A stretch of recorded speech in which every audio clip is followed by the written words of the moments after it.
I would here willingly have proceeded to exhibit the whole chain of truths which I deduced from these primary,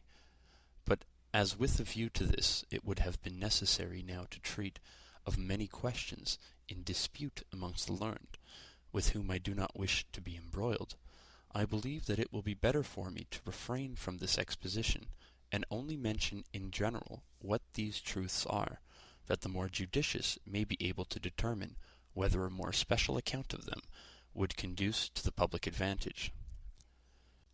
I have ever remained firm in my original resolution to suppose no other principle than that of which I have recently availed myself in demonstrating the existence of God and of the soul, and to accept as true nothing that did not appear to me more clear and certain than the demonstration of the geometers had formerly appeared. And yet I venture to state that not only have I found the means to satisfy myself in a short time on all the principal difficulties which are usually treated of in philosophy, but I have also observed certain laws established in nature by God in such a manner, and of which he has impressed on our minds such notions, that after we have reflected sufficiently upon these, we cannot doubt that they are accurately observed in all that exists or takes place in the world, and farther, by considering the concatenation of these laws, it appears to me that I have discovered many truths more useful and more important than all I had before learned, or even had expected to learn. But because I have essayed to expound the chief of these discoveries in a treatise which certain considerations prevent me from publishing, I cannot make the results known more conveniently than by here giving a summary of the contents of this treatise. It was my design to comprise in it all that, before I set myself to write it, I thought I knew of the nature of material objects.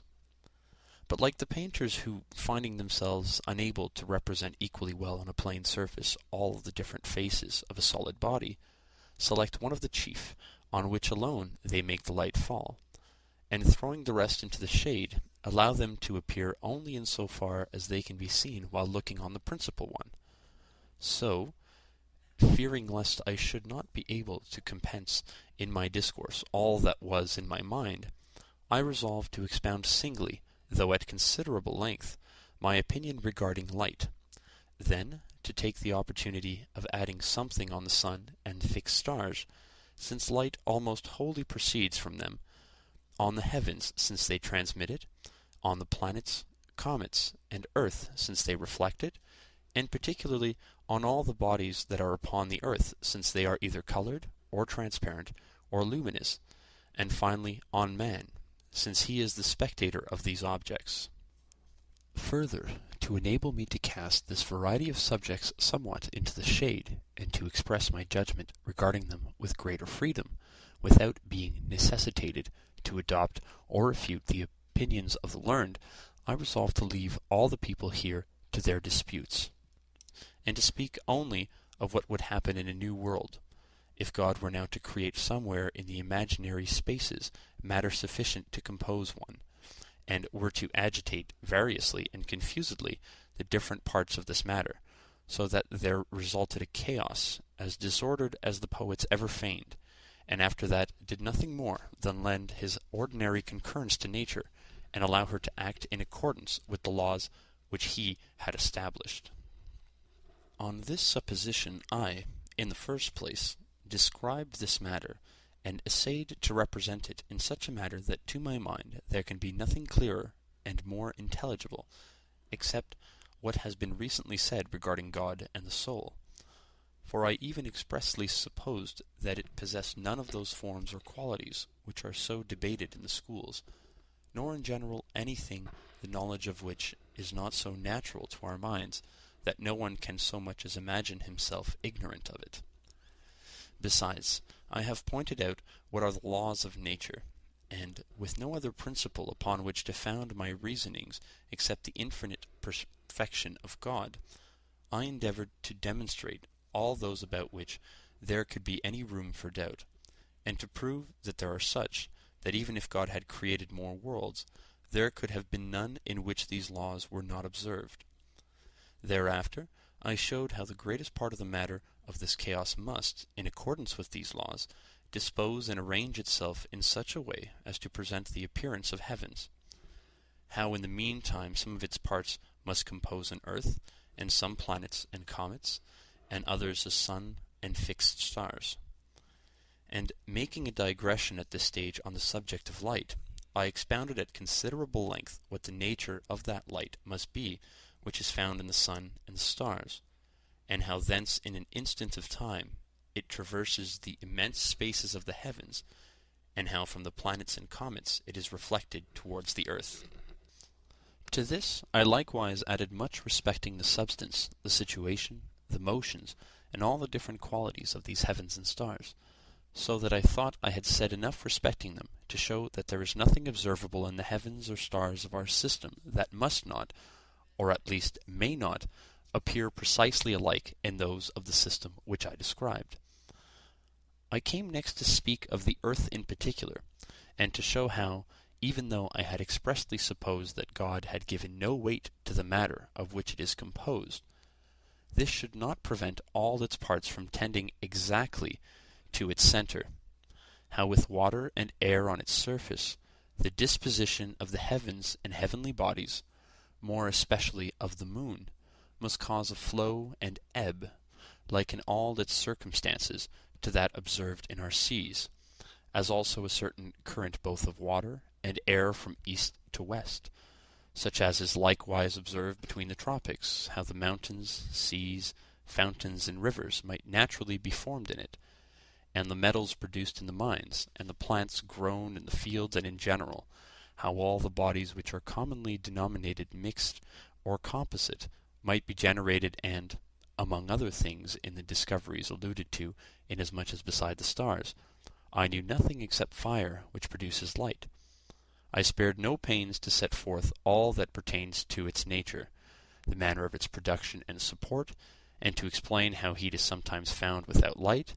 and light without heat, to show how it can induce various colors upon different bodies and other diverse qualities, how it reduces some to a liquid state and hardens others, how it can consume almost all bodies, or convert them into ashes and smoke, and finally, how from these ashes, by the mere intensity of its actions, it forms glass. For as this transmutation of ashes into glass appeared to me as wonderful as any other in nature, I took a special pleasure in describing it. I was not, however, disposed, from these circumstances, to conclude that this world had been created in the manner I described, for it is much more likely that God made it at the first such as it was to be. But this is certain, and an opinion commonly received among theologians, that the action by which he now sustains it is the same with that by which he originally created it, so that even although he had from the beginning given it no other form than that of chaos, provided only he had established certain laws of nature, and had lent it his concurrence to enable it to act as it is wont to do, it may be believed, without discredit to the miracle of creation, that, in this way alone, things purely material might, in course of time, have become such as we observe them as present, and their nature is much more easily conceived when they are beheld coming in this matter gradually into existence, that when they are only considered as produced at once in a finished and perfect state. From the description of inanimate bodies and plants, I passed to animals, and particularly to man. But since I had not as yet sufficient knowledge to enable me to treat of these in the same manner as the rest, that is to say, by deducing effects from their causes, and by showing from what elements and in what manner nature must produce them, I remained satisfied with the supposition that God formed the body of man wholly like the one of ours, as well in the external shape of the members as in the internal conformation of the organs, of the same matter with that I had described, and at first placed in it no rational soul, nor any other principle, in room of the vegetative or sensitive soul, beyond kindling in the heart one of those fires without light, so as I had already described, and which I thought was not different from the heat in hay that has been heaped together before it is dry, or that which causes fermentation in new wines before they are run clear of the fruit. For when I examined the kind of functions which might, as consequences of this supposition, exist in this body, I found precisely all those which may exist in us independently of all power of thinking, and consequently without being in any measure owing to the soul. In other words, to that part of us which is distinct from the body, and of which it has been said above that the nature distinctively consists in thinking, functions in which the animals void of reason may be said wholly to resemble us, but among which I could not discover any of those that, as dependent on thought alone, belong to us as men, while, on the other hand, I did afterwards discover these as soon as I supposed God to have created a rational soul, and to have annexed it to this body in a particular manner, which I described. But in order to show how I there handled this matter, I mean here to give the explication of the motion of the heart and arteries, which, as the first and most general motion observed in animals, will afford the means of readily determining what should be thought of all the rest. And that there may be less difficulty in understand what I am about to say on this subject, I advise those who are not versed in anatomy, before they commence the perusal of these observations, to take the trouble of getting dissected in their presence the heart of some large animal possessed of lungs, for this is thoroughly sufficiently like the human, and to have shown to them its two ventricles or cavities. In the first place, that in the right side, with which correspond two very ample tubes, viz. The hollow vein, vena cava,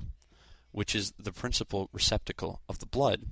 and the trunk of the tree, as it were, of which all the other veins in the body are branches, and the arterial vein, vena arteriosa, inappropriately so denominated, since it is in truth only an artery, which, taking its rise in the heart, is divided, after passing out from it, into many branches which presently disperse themselves all over the lungs. In the second place, the cavity in the left side, with which correspond the same manner two canals in size equal to or larger than the preceding, viz. The venous artery, arteria venosa, likewise inappropriately thus designated, because it is simply a vein which comes from the lungs, where it is divided into many branches, interlaced with those of the arterial vein, and those of the tube called the windpipe, through which the air we breathe enters, and the great artery which, issuing from the heart, sends its branches all over the body. I should wish also that such persons were carefully shown the 11 pellicles which, like so many small valves, open and shut the 4 orifices that are in these two cavities, viz. 3 at the entrance of the hollow veins, where they are disposed in such a manner as by no means to prevent the blood which it contains from flowing into the right ventricle of the heart, and yet exactly to prevent its flowing out. 3 at the entrance to the arterial vein, which,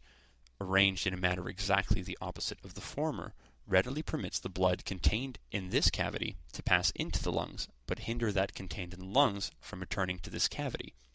And, in a like manner, 2 others at the mouth of the venous artery, which allow the blood from the lungs to flow into the left cavity of the heart, but precludes its return, and 3 at the mouth of the great artery, which suffer the blood to flow from the heart, but prevent its reflux. Nor do we need to seek any other reason for the number of these pellicles beyond this, that the orifice of the venous artery, being of an oval shape from the nature of its situation, can be adequately closed with 2, whereas the others, being round, are more conveniently closed with 3. Besides, I wish such persons to observe that the grand artery and the arterial vein are of much harder and firmer texture than the venous artery and the hollow vein, and that the last 2 expand before entering the heart, and there form, as it were, 2 pouches denominated the auricles of the heart, which are composed of a substance similar to that of the heart itself, and that there is always more warmth in the heart than in any other part of the body. And finally, that this heat is capable of causing any drop of blood that passes into the cavities rapidly to expand and dilate, just as all liquors do when allowed to fall drop by drop into a highly heated vessel. For after these things, it is not necessary for me to say anything more with a view to explain the motion of the heart, except that when its cavities are not full of blood, into these the blood of necessity flows, from the hollow vein into the right, and from the venous artery into the left, because these two vessels are always full of blood, and their orifices, which are turned towards the heart, cannot then be closed. But as soon as 2 drops of blood have thus passed, one into each of the cavities, these drops, which cannot be but very large, because the orifices through which they pass are wide, and the vessels from which they come are full of blood, are immediately rarefied and dilated by the heat they met with. In this way they cause the whole heart to expand, and at the same time press home and shut the 5 small valves that are at the entrances of the 2 vessels from which they flow, and thus prevent any more blood from coming down into the heart, and becoming more and more rarefied. They push open the 6 small valves that are in the orifices of the other 2 vessels, through which they pass out, causing in this way all the branches of the arterial vein and of the grand artery to expand almost simultaneously with the heart, which immediately thereafter begins to contract, as do also the arteries, because the blood that has entered into them has cooled, and the 6 small valves close, and the 5 of the hollow veins and of the venous artery open anew and allow a passage to 2 other drops of blood, which cause the heart and the arteries again to expand as before. And because the blood which thus enters into the heart passage through these 2 pouches called auricles, it thence happens that their motion is the contrary of that of the heart, and that when it expands they contract. But lest those who are ignorant of the force of mathematical demonstrations, and who are not accustomed to distinguish true reasons from mere verisimilitudes, should venture, without examination, to deny what has been said, I wish it to be considered that the motion which I have now explained follows as necessarily from the very arrangement of the parts, which may be observed in the heart by the eye alone, and from the heat which may be felt with the fingers, and from the nature of the blood as learned from experience, as does the motion of a clock from the power, the situation, and shape of its counterweights and wheels. But if it be asked how it happens that the blood in the veins, flowing in this way continually into the heart, is not exhausted, and why the arteries do not become too full, since all the blood which passes through the heart flows into them, I need only mention in reply what has been written by a physician of England, who has the honour of having broken the ice on this subject, and of having been the first to teach that there are many small passages at the extremities of the arteries, through which the blood received by them from the heart passes into the small branches of the veins, whence it again returns to the heart, so that its course amounts precisely to a perpetual circulation. Of this we have abundant proof in the ordinary experience of surgeons, who, by binding the arm with a tie of moderate straightness above the part where they open the vein, cause the blood to flow more copiously than it would have done without any ligature, whereas quite the contrary would happen were they to bind it below, that is, between the hand and the opening, or were to make the ligature above the opening very tight. For it is manifest that the tie, moderately straightened, while adequate to hinder the blood already in the arm from returning towards the heart by the veins, cannot on that account prevent new blood from coming forward through the arteries, because these are situated below the veins, and their coverings, from their greater consistency, are more difficult to compress, and also that the blood, which comes from the heart, tends to pass through them to the hand with greater force than it does to return from the hand to the heart through the veins. And since the latter current escapes from the arm by the opening made in one of the veins, there must of necessity be certain passages below the ligature, that is, towards the extremities of the arm, through which it can come thither from the arteries. This physician likewise abundantly establishes what he has advanced respecting the motion of the blood, from the existence of certain pellicles, so disposed in various places among the course of the veins, in the matter of small valves, as not to permit the blood to pass from the middle of the body towards the extremities, but only to return from the extremities to the heart. And farther, from experience which shows that all the blood which is in a body may flow out of it in a very short time through a single artery that has been cut, and although this has been closely tied in an immediate neighbourhood of the heart and cut between the heart and the ligature, so as to prevent the supposition that the blood flowing out of it could come from any other quarter than the heart. But there are many other circumstances which evince that what I have alleged is the true cause of the motion of the blood. Thus, in the first place, the difference that is observed between the blood which flows from the veins and that from the arteries can only arise from this, that being rarefied and, as it were, distilled by passing through the heart, it is thinner and more vivid and warmer immediately after leaving the heart. In other words, when in the arteries, than it was a short time before passing into either. In other words, when it was in the veins. And if attention be given, it will be found that this difference is very marked only in the neighbourhood of the heart, and is not so evident in parts more remote from it. In the next place, the consistency of the coats of which the arterial vein and the greater artery are composed sufficiently shows that the blood is impelled against them with more force than against the veins. And why should the left cavity of the heart and the great artery be wider and larger than the right cavity and the arterial vein, were it not that the blood of the venous artery, having only been in the lungs after it has passed through the heart, is thinner, and rarefies more readily, and in a higher degree, than the blood which proceeds immediately from the hollow veins? And what can physicians conjecture from feeling the pulse, unless they know that according as the blood changes its nature, it can be rarefied by the warmth of the heart in a higher or lower degree, and more or less quickly than before? And if it be inquired how this heat is communicated to the other members, must it not be admitted that this is effected by means of the blood, which, passing through the heart, is there heated anew, and thence diffused all the body?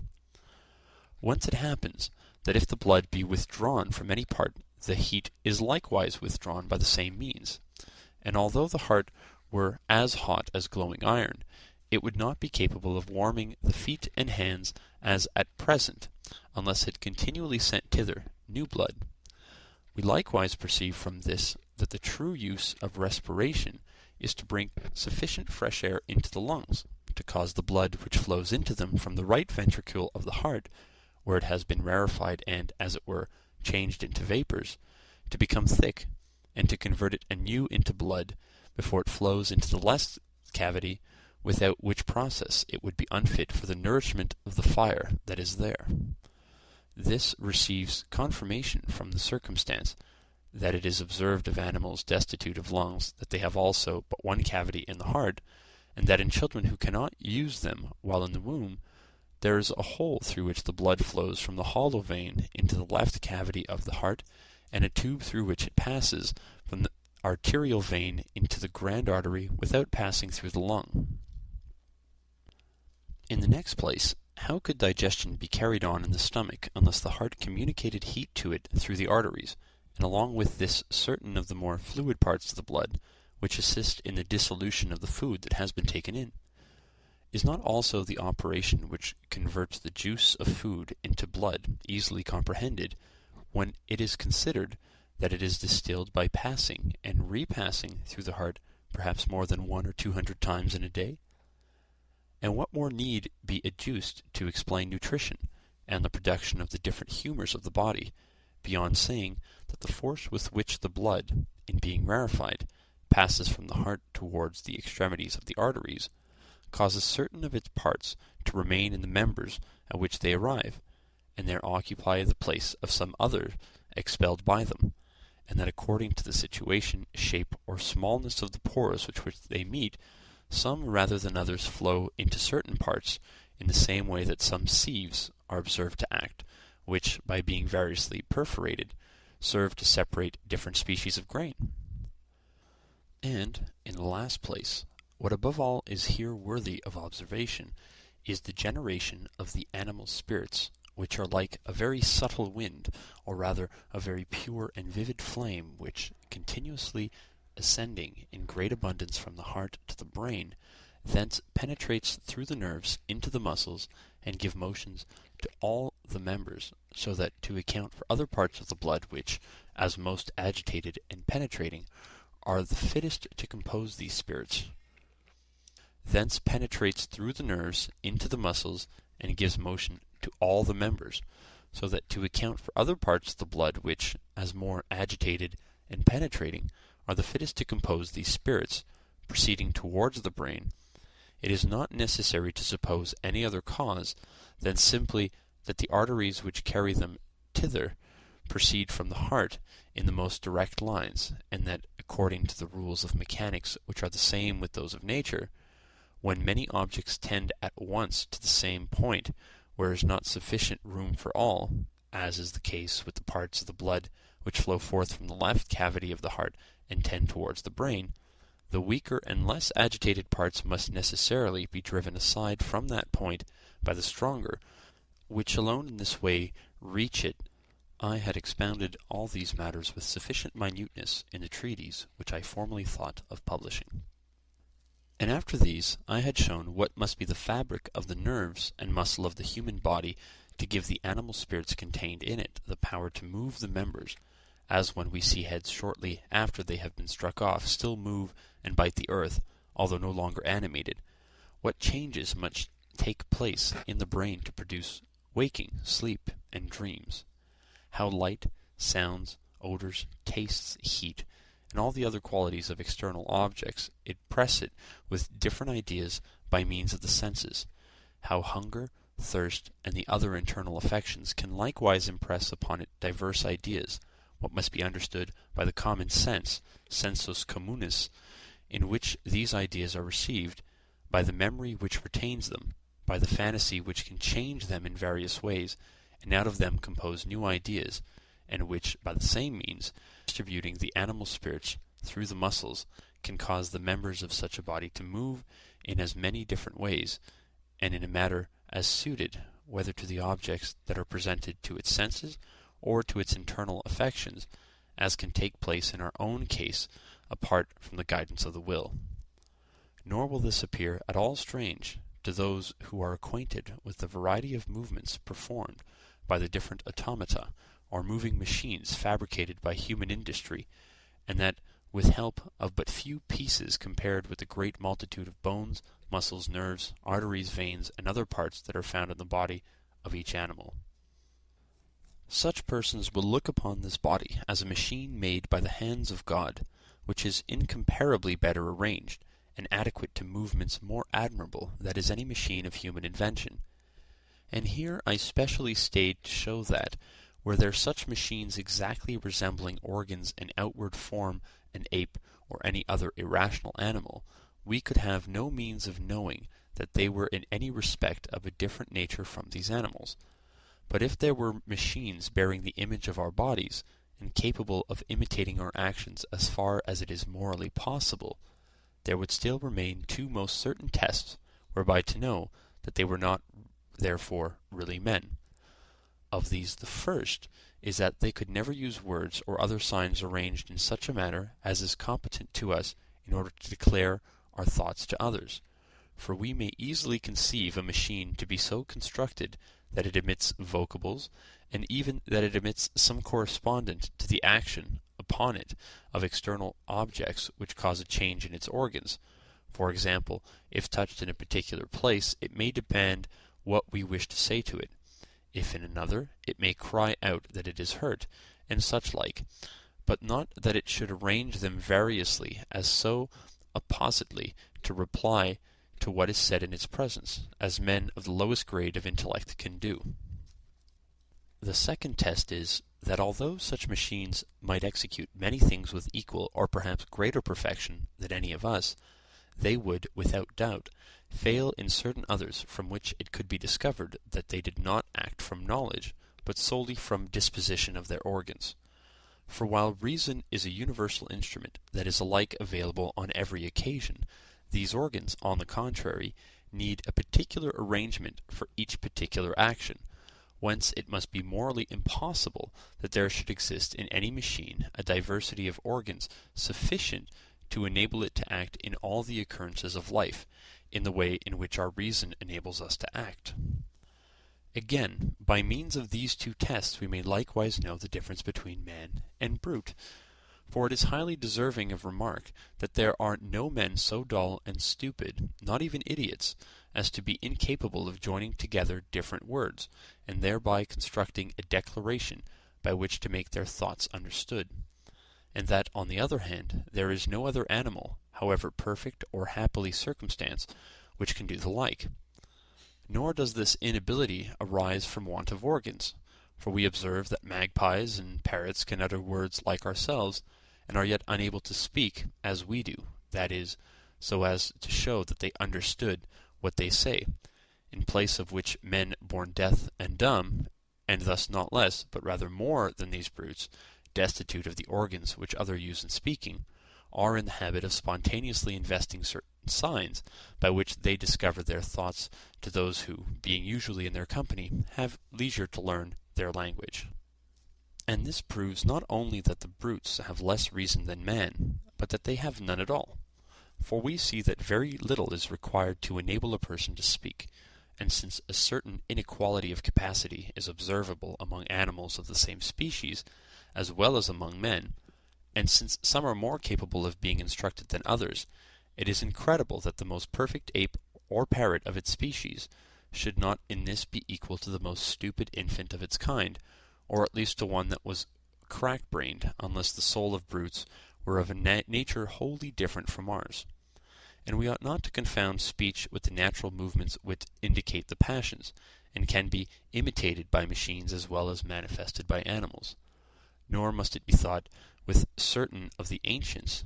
that the brutes speak, although we do not understand their language. For if such were the case, since they are endowed with many organs analogous to ours, they could as easily communicate their thoughts to us as to their fellows. It is also very worthy to remark that, though there are many animals which manifest more industry than we in certain of their actions, the same animals are yet observed to show none at all in many others. So that the circumstance that they do better that we does not prove that they are endowed with mind, for it would thence follow that they possess greater reason than any of us, and could surpass us in all things. On the contrary, it rather proves that they are destitute of reason, and that it is nature which acts in them according to the disposition of their organs. Thus it is seen that a clock composed only of wheels and weights can number the hours and measure time more exactly than we with all our skin. I had after this described the reasonable soul, and shown that it could by no means be educed from the power of matter, as the other things of which I had spoken, but that it must be expressly created, and that it is not sufficient that it be lodged in the human body exactly like a pilot in a ship, unless perhaps to move its members, but that it is necessary for it to be joined and united more closely to the body, in order to have sensations and appetites similar to ours, and thus constitute a real man. I here entered, in conclusion, upon the subject of the soul at considerable length, because it is of the greatest moment. For after the error of those who deny the existence of God, an error which I think I have already sufficiently refuted, there is none that is more powerful in leading feeble minds astray from the straight path of virtue than the supposition that the soul of the brutes is of the same nature as our own, and consequently that after this life we have nothing to hope for our fears more than flies and ants, in place of which, when we know how far they differ, we much better comprehend the reasons which establish that the soul is of a nature wholly independent of the body, and that consequently it is not liable to die with the latter, and, finally, because no other causes are capable of destroying it, we are naturally led thence to judge that it is immortal. End of Part 5.